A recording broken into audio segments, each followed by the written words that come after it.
Assalamualaikum warahmatullahi wabarakatuh. Nama saya Yolanda Fatika, kelas 631C07, Prodi Akuntansi NIM 632302119.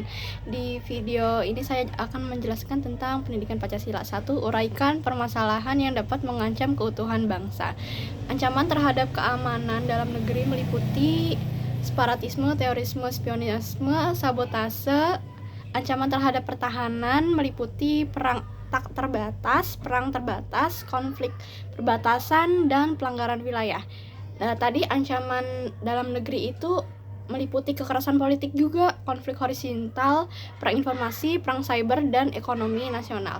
Perlu diwaspadai bahwa ancaman terhadap kepentingan dan keamanan sosial tidak lagi bersifat tradisional, tetapi lebih banyak diwarnai ancaman non-tradisional. Hakikat ancaman telah mengalami pergeseran makna, bukan hanya meliputi ancaman internal dan atau ancaman dari luar yang simetris konvensional, melainkan juga asimetris non-konvensional yang bersifat global dan sulit dikenali, serta menjadi multidimensional. Dengan demikian, identifikasi dan analisis terhadap ancaman harus dilakukan secara lebih komprehensif, baik dari aspek sumber, sifat, dan bentuk kecenderungan, maupun yang sesuai dengan dinamika kondisi lingkungan strategis.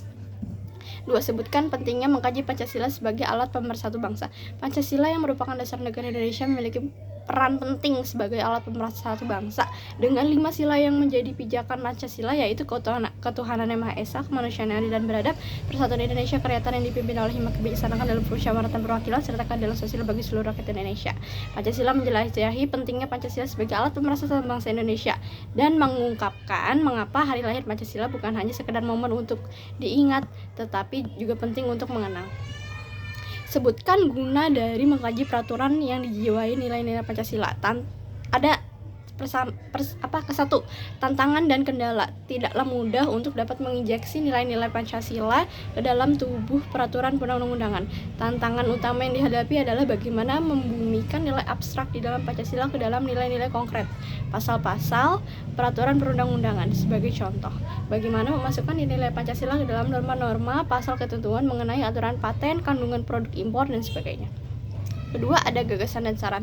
Penerapan nilai-nilai Pancasila dapat dilakukan sejak proses awal sampai akhir pembentukan peraturan perundang-undangan dari tahap perencanaan, penyusunan, pembahasan, penetapan, dan pengundangan.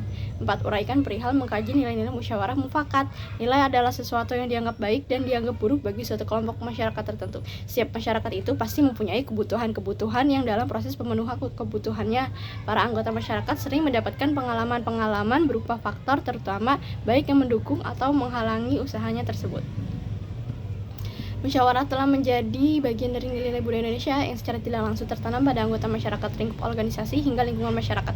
Nilai musyawarah telah mengakar menjadi bentuk suatu kebiasaan, kepercayaan, dan simbol bagi bangsa Indonesia. Yang menjadi pembeda dengan bangsa lain, musyawarah ini dijadikan sebagai jalan tengah untuk menengahi apabila terjadi konflik antar suku bangsa, bahasa, dan agama tersebut.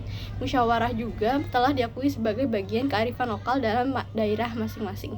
Sekian, terima kasih.